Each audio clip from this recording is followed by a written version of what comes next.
आज मस्त सर्वांना आवडेल अशी आणि झटपट होणारी रेसिपी दाखवत आहे, ती म्हणजे बटर गार्लिक ब्रोकोली। आपण बटर गार्लिक ब्रोकोली बनवत असल्यामुळे मी बटरचं प्रमाण जास्त घेतलेलं आहे। तर 1 चमचा आधी तेल घेतलेलं आहे आणि त्याच्यामध्ये 2 टेबलस्पून बटर घातलेलं आहे आणि 7 ते 8 लसणीच्या पाकळ्या बारीक चिरून घातल्या आहेत। या आता 1-2 मिनिटं परतून घ्यायच्या आहेत।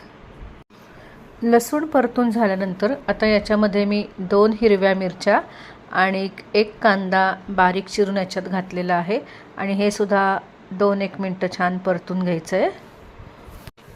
आता ना याच्यामध्ये मी ही ब्रोकोली घातलेली आहे। तर मी पाव किलो ब्रोकोली घेतलेली आहे। ती स्वच्छ धुवून चिरून पाण्यामध्ये थोडंसं मीठ टाकून साधारण 3-1 मिनिटं ही मी उकळवून घेतलेली आहे आणि ती आता याच्यात घातलेली आहे। इथे ना ब्रोकोली 2 ते 3 मिनिटं परतून घ्यायची आहे, कारण ऑलरेडी आपण ही पाण्यामध्ये उकळवून घेतलेली आहे आणि याचा थोडासा क्रंचीनेस ठेवायचा आहे, जास्त ती शिजवायची नाही आहे।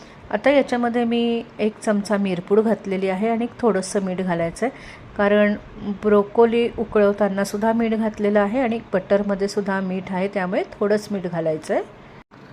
2 मिनिटं हे छान परतून घेतलेलं आहे आणि मी गॅस बंद केलेला आहे। मस्त अशी बटर गार्लिक ब्रोकोली तयार आहे। मस्त गरमागरम बटर गार्लिक ब्रोकोली तयार झालेली आहे। बनवायला अतिशय सोपी अशी ही रेसिपी आहे आणि चवीला त्याहूनही अप्रतिम लागते। घरी जर पार्टी असेल तर तेव्हा तुम्ही स्टार्टर म्हणून सुद्धा ही रेसिपी तुम्ही बनवू शकता। तेव्हा ही तुम्ही नक्की करून बघा। धन्यवाद। Bye bye.